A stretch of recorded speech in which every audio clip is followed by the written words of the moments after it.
the world who have answered in their own way this call to people from all religions and no religion, from every place in the world, because as I said earlier, this has nothing to do with a particular group of people. This is a calling from deep within the human soul.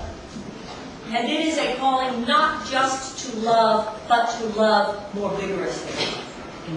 Not just to wish everybody well, but to stand on the ground of a proactive and convicted work by which we lay claim to a possibility for future generations in a way that no generation before us has ever been called to do. We are the first generation in human history for whom the survival of the human race is not a given.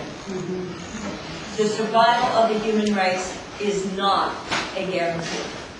Now, I believe, because I myself stand within myself, as I assume many of you perhaps do, on a spiritual conviction.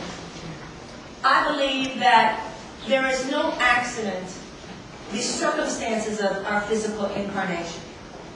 Our sex, our sexuality, our nationality, our religion. And that would also include the time at which we live. So to me, the very fact that we are here, the very fact that we are alive at this time, in my view of the world, means that we do potentially have what it takes to turn the trajectory of human history in another direction. In the New Testament, there's the story of the prodigal son. The father was more excited to see the son who left and came back than to see the son who had never left home. And we are a prodigal son generation. For most of us, particularly those of us in Western civilization, we cannot say we missed the party. We got to be at the party, and if anything, we're going to have that sickening feeling that sets in at a certain point. I think this party has gone on too long. It was fun, but it's time to leave. And part of that realization also is the idea that it's time for us to mature. It's time for us to grow up. It's often said, pointed out what a tragedy it is when children don't get to really be children. But I believe it's also a tragedy when grown-ups never become true adults.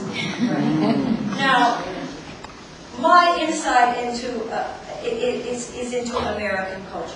So I do not presume to have deep insight into cultures other than my own.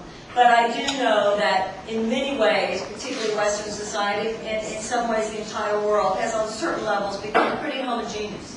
And therefore, some of the issues, the psychological and cultural issues in the United States, also pertain to other nations.